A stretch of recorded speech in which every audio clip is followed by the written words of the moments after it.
Hi, Ed here from keywordspeopleuse.com, and I've got an exclusive time-limited offer for you.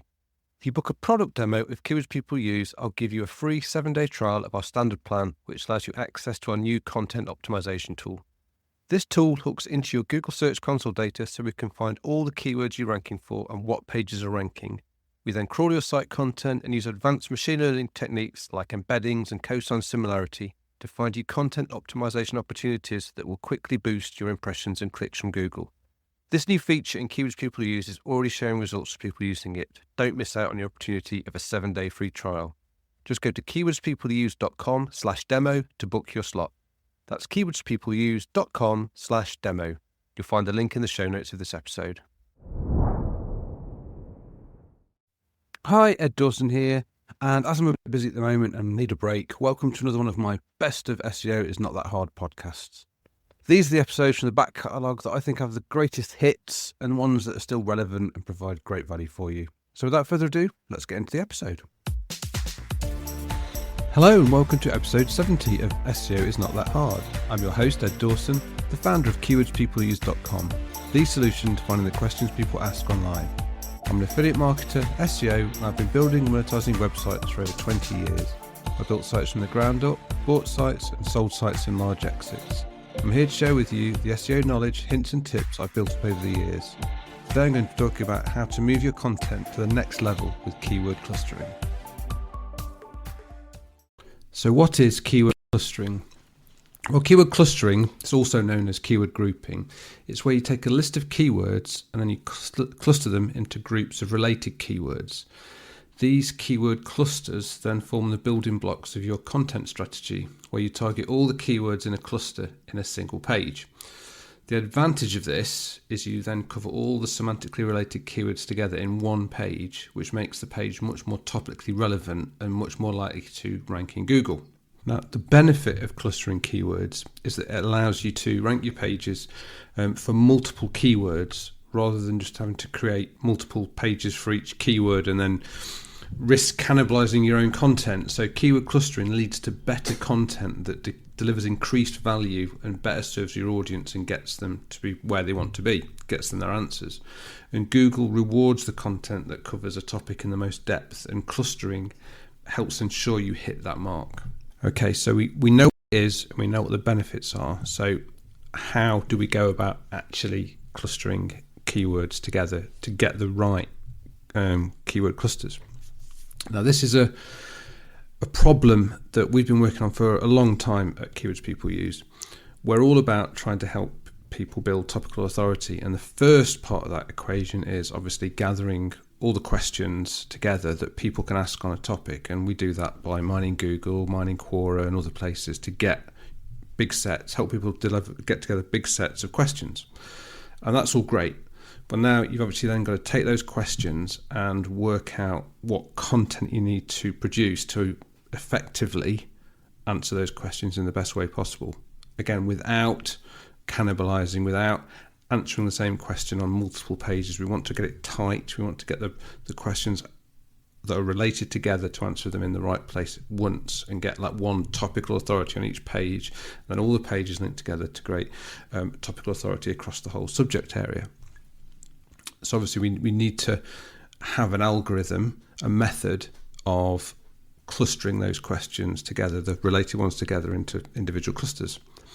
Now, we've tried using ChatGPT and other AI methods to do this kind of clustering, and it can make it can make what looks like a good cluster.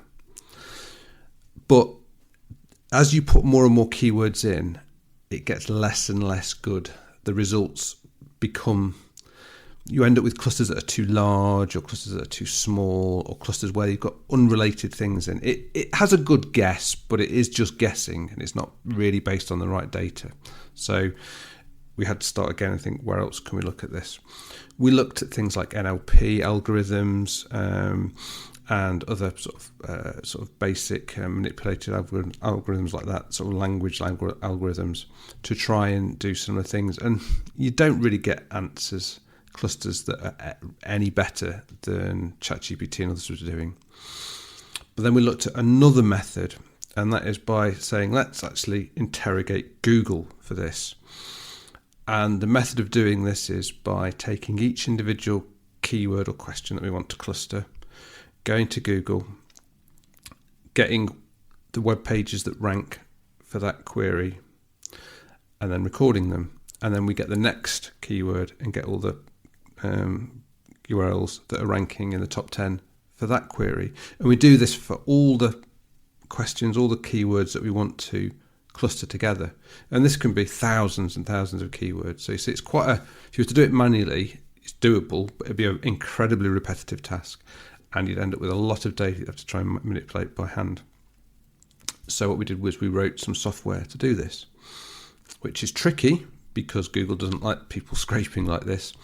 But we're good at scraping Google. We've been doing this for a long time. We know the ways around it. We know how to do it. We know how to build proxy networks. We know to build the infrastructure to do this. So we did that.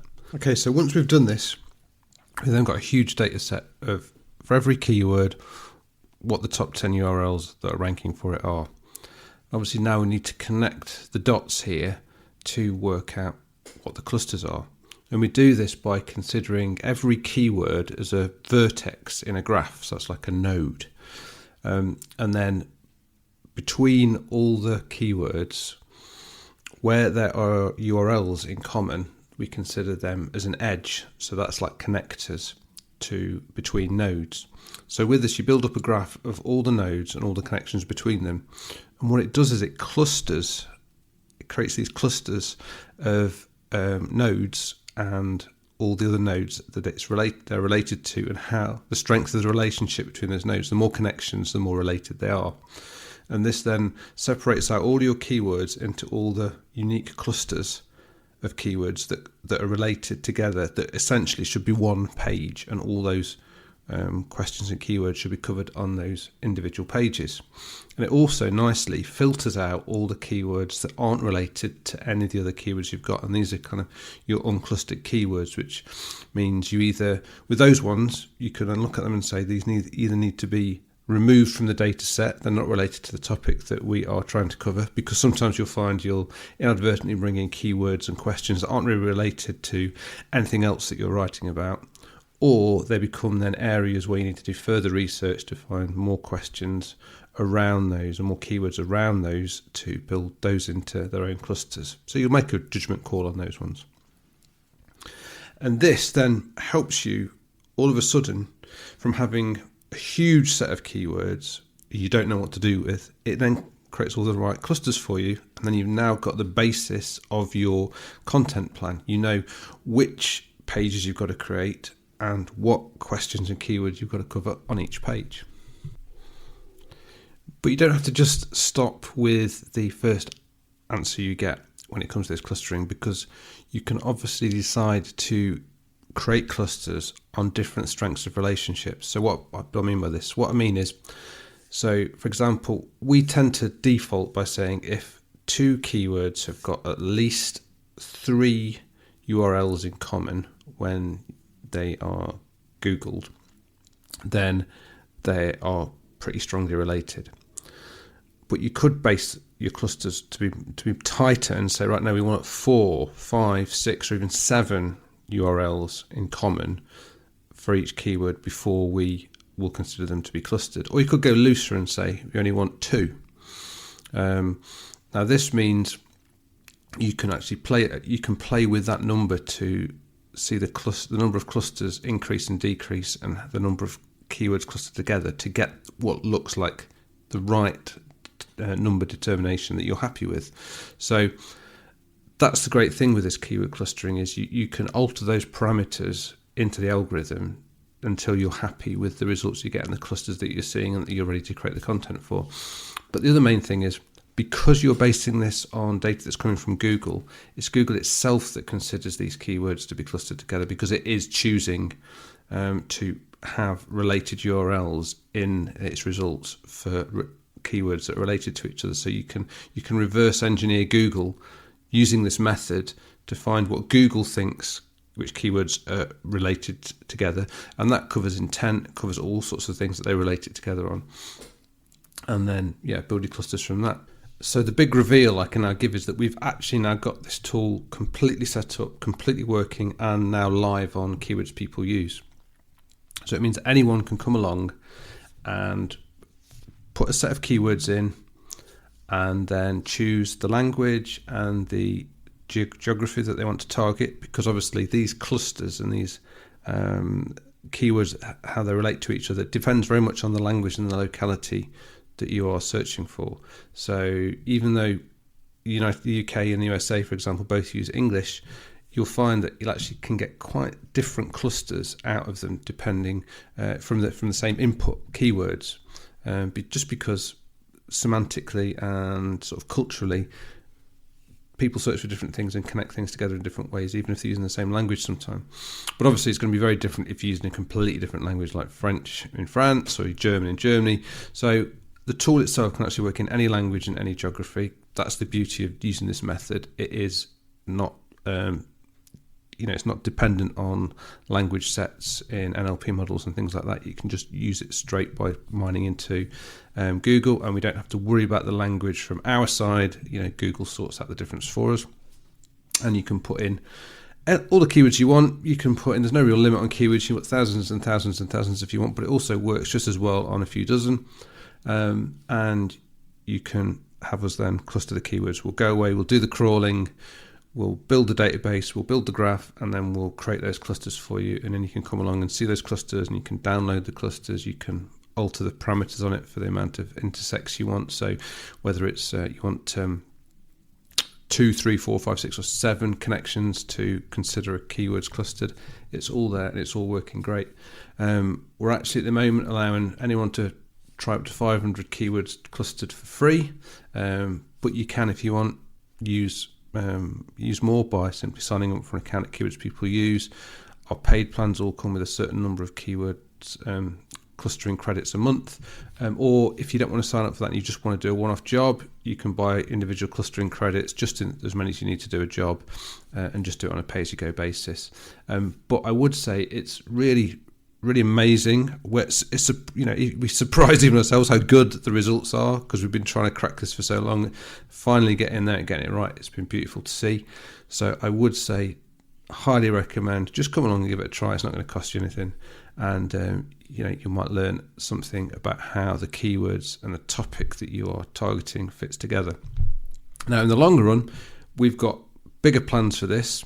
Obviously we are working towards the goal of creating topical maps, so that you can then get that complete topical authority. So that's with the pillar pages and cluster pages and things like that. So that's a step. That's the next step beyond this.